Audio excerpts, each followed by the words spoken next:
And we continue. We are working on temperament in teaching. And we're going with the second style, which is teaching in SJ style. SJ teachers are interested in developing the usefulness and place of students in society.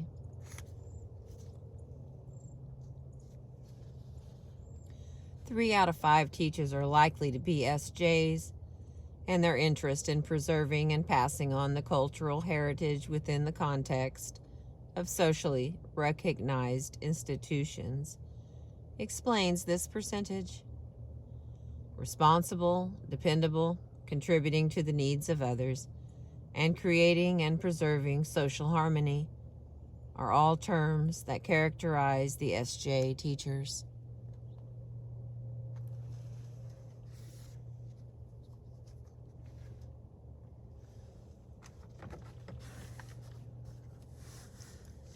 I cannot see anything. The sun is in my face.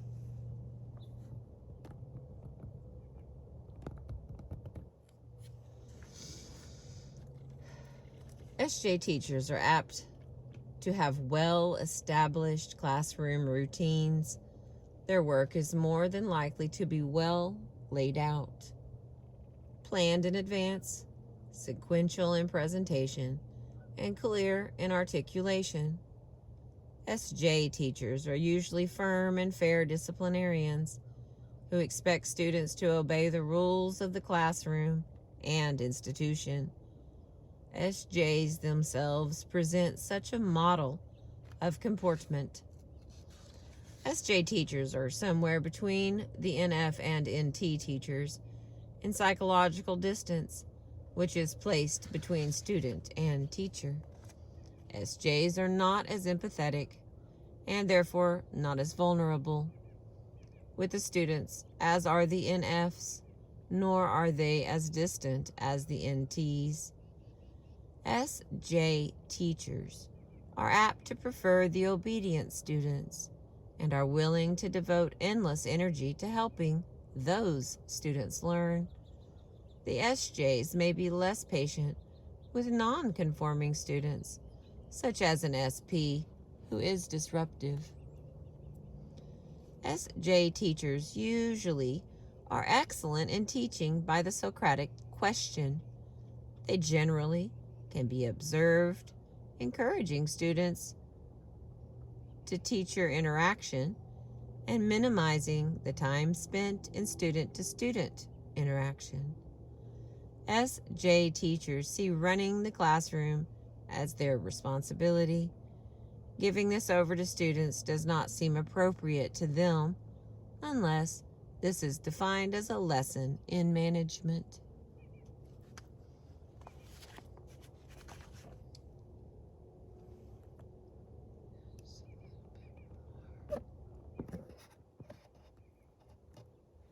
There we go.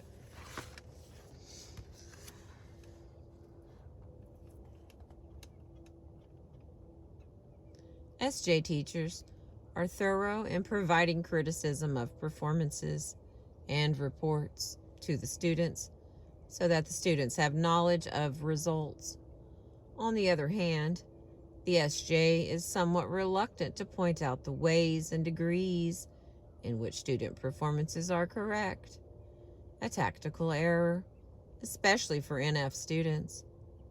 NT students can put off the SJ teachers through the NT's independent attitudes and tendency to follow their own intellectual interests. The message the NT sends to the SJ teacher, albeit unwittingly, is that the teacher is not needed. The fact that NT students do very much need their mentors, but in their own particular way, is not always apparent to SJ or NF or SP teachers. SJ teachers can be even more put off by SP students who are interested in action and adventure and who resist every effort to force good study habits into their repertoire. The SP students reacts to this disapproval by acting up, which further stimulates the teacher's disapproval, and an unhealthy cycle is created, which the SPs always lose, and in the process also often lose their formal education, since they solve the conflict by leaving school as soon as they can. NF students may lean on SJ teachers in a way which gives annoyance, always seeking the approval so necessary for the NF to build identity.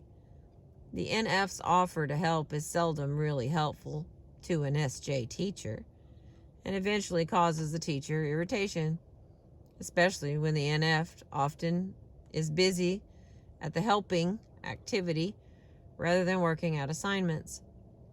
The 38% of students who are SJs tend to harmonize with the climate established by SJ teachers, a climate which is nurturing, but which expects that lessons be done on time and in an orthodox manner.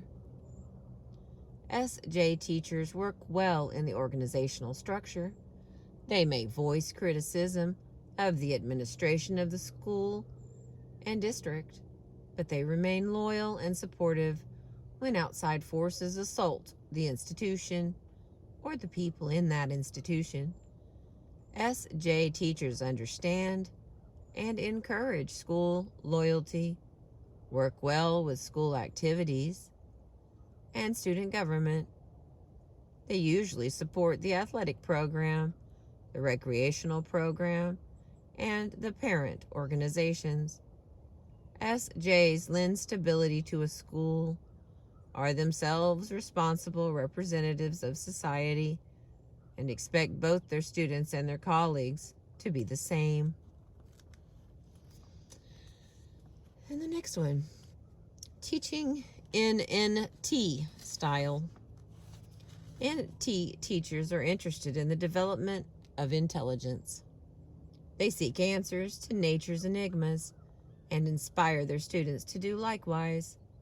They focus on relationships and complexity components and try to lend their students to do likewise.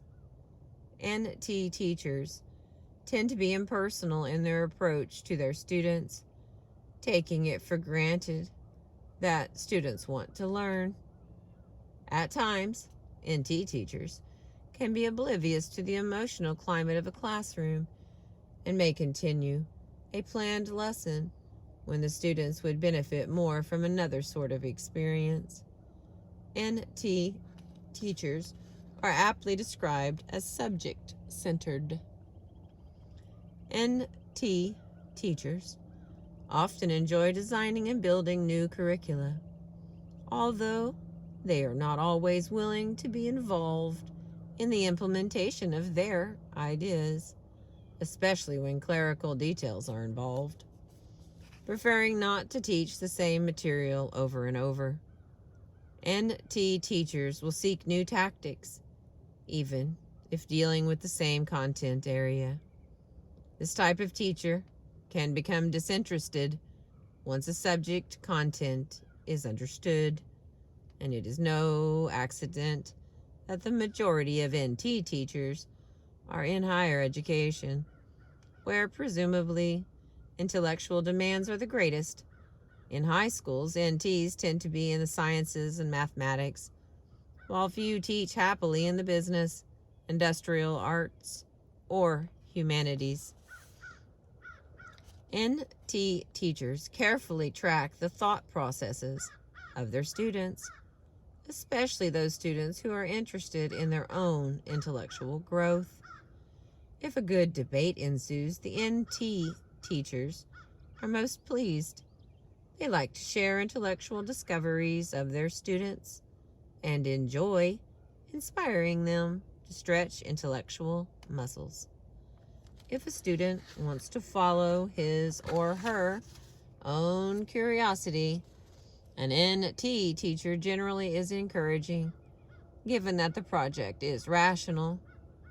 Predictably, NT teachers are good at using a problem-centered discussion approach in instruction, although they can become impatient with class dialogues which drift off the subject, or if the learning process seems to be moving too slowly.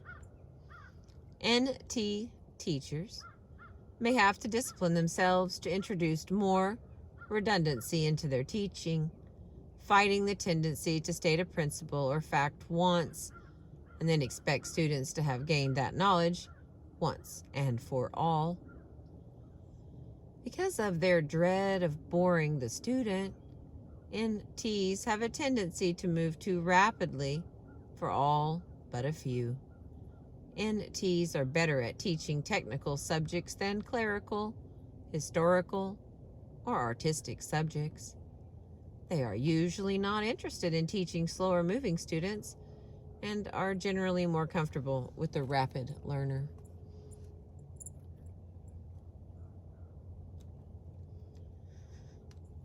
With their high standards for students, NT teachers tend to escalate performance standards, and an outstanding class may be the yardstick against which all succeeding classes are held and found wanting. Thus, students in the classes of NT teachers may not have a sufficient number of success experiences to balance their misses or failures. NT teachers usually value knowledge of subject matter as vehicle for intellectual development over development of social and aesthetic skills, which is just the reverse with the NF teacher. Students of an NT teacher are likely to know where the teacher stands as far as discipline and expectations for achievement are concerned. Seldom can an NT teacher be persuaded through emotional appeal to shift a position which is well reasoned and, in the NT teacher's view, just and equitable. For example, an NT teacher does not often give in to the administrative or parental pressure to change a grade, which the NT believes has been accurately assigned to a performance. NTs do have difficulty communicating to their students that their efforts are appreciated, believing that this is obvious, which unfortunately for the students is not the case. Students often believe that they are judged inadequately by the NT teacher, when in fact their performances were most satisfactory. As in other settings, in teaching, the NT needs to make conscious effort to verbalize appreciation for the contributions of students in their efforts to learn. NT teachers may have to work hard to create a positive climate in their classrooms because of this obliviousness to others' need for appreciation, and the NT's tendency to see only a few students as doing work up to standard, while the majority are seen as marginal and inept. Yet the NTs are the most likely of all the temperaments to devise tasks for students fitted to the growing edges of each student. Since their primary mission is the development of intelligence in each child, they are more likely to be aware of variations in intelligence, both between children and within children. They are less likely than others to make the mistake of assuming that because a child does poorly or well in a given task, he therefore will do poorly or well on another, different task. Also, it is the NT teacher who is more likely than others to be sensitive to the student's self-concept in the domain of competence, since he's always feeling his own intellectual pulse. The NT can see how the child views his repertoire of capabilities. On a teaching team, The NT almost always works well with another NT. Excuse me. But the inclusion of an NF can provide an element which is not offered by the NTs. NF teachers are apt to be sensitive to the emotional climate of a classroom in a way which others are not. NTs generally are supportive of the institution and supportive of their team members, but they expect a high degree of competency from both their teachers, from both other teachers and the administration, who find that NTs have little patience for redundant or needless paperwork or for unproductive meetings. NTs are apt to lose interest in attending meetings which contain content better delivered in written form. The NTs are apt to continue to improve their professional skills in their chosen field and, as a group, apt to have more than their share of advanced degrees. They are likely to be well read in professional literature and invest heavily in professional books. As a group, their voice will be heard in support of rigorous academic standards, and seldom do they subscribe to the position that learning must always be pleasant, easy, and comfortable. They themselves are appreciative of in-service opportunities if the presentations are directed toward relevant, academically rigorous content. Okay, I'm going to try to read this last one, but I don't know it's going to fit here, boys and girls. Teaching in NF style. The teaching style of the NFs is marked by personal charisma and commitment to the students they teach. NF teachers are genuinely concerned about all aspects of the welfare of their students, their social as well as their intellectual development. They tend to relate to each student on an individual basis and often attempt to individualize instruction.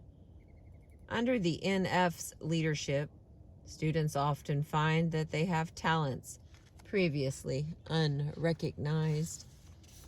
NF teachers themselves often are talented in conducting a democratic classroom.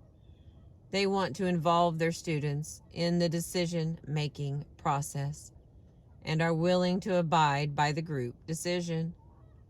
They also are more willing than other types to allow student-to-student interaction and do not see themselves as the source of all wisdom. NF teachers usually have the courage to permit students to fail at times and are there to provide encouragement when needed. NF teachers are much in touch with the climate of their classrooms and are willing to change a well-planned lesson if students seem to need other experiences at a given time. The NF teachers can plan and operate a 3-ring circus in their classrooms, for they have a great tolerance for a multitude of simultaneous activities as long as they are productive. They use large group, small group, and individualized instructional modes with equal comfort, reluctantly using workbooks and manufactured tasks and projects, preferring to create their own curriculum materials. NFs can be unconventional in their teaching and can handle the unconventional in students. If appropriate to the curriculum, NF teachers use instructional materials directed toward social development with ease, values, curricula, and experiences often appeal to them. NFs interact individually with each student in their classrooms. At times, this creates an emotional overload for these teachers who, as is typical of NFs, are empathetic and in touch with the emotions of others, as well as their own feelings. This makes them vulnerable to negative as well as positive input. Relating to over 100 students in a multi-class situation may place a strain on the emotional well-being of an NF, and it is vital that sufficient recreation time is arranged. We're almost done, boys and girls. The belief that they must be caring and be cared about by all those they lead and teach may harm the effectiveness of an NF teacher. If they dislike a student, the NFs may suffer until they figure out the reason for the dislike, and then are apt to struggle to quell this dislike, even though in the perceptions of others it may be well justified. NFs can cast an administrator into an authority figure role and project onto him or her old reactions to primary relationships. For example, the NF's relationships with father and mother. It is difficult sometimes for NFs to be as accepting of superiors in general as the NFs are of students and fellow teachers. This is quite understandable in view of the NF's hunger for integrity and unique identity, but nonetheless can be quite destructive to working relationships. NF teachers may put off paperwork until it reaches crisis level. They also may put off facing unpleasant relationships or situations, always hoping that these will disappear if ignored. NFs, however, relate well to others and tend to be popular and strong leaders among faculty, although tending to say positive things about others. If their dislike is incurred, NFs can be quite critical. Where the SJ is apt to be critical of institutional procedures and ways of doing things, the NFs are more apt to direct remarks to people in particular and their particular behaviors at times when the person being criticized is not present. This can extend to discussing inappropriate details concerning students and their parents in the teacher's faculty room.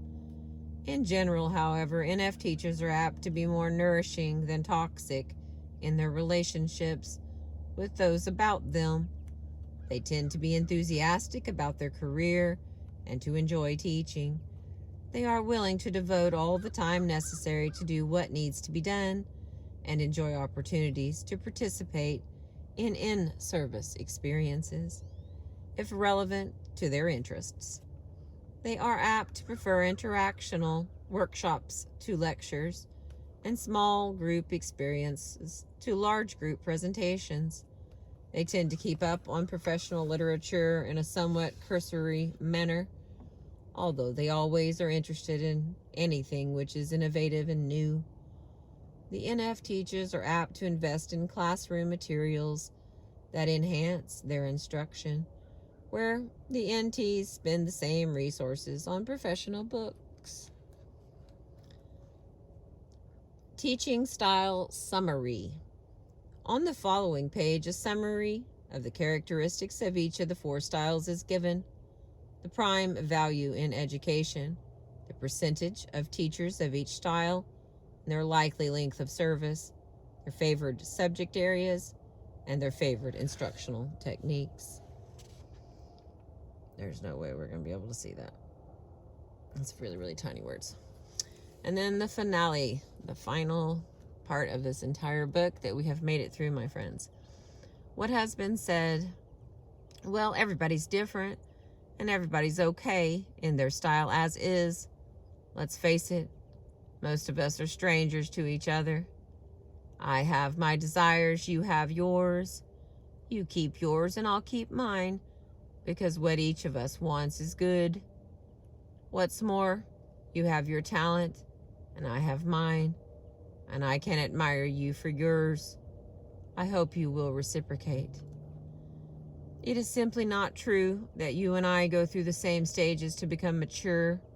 Maybe you had an identity crisis or two, but I didn't. And it's not because I'm immature or fixated. At some stage, passage, or season of my life, I'm just not into identity.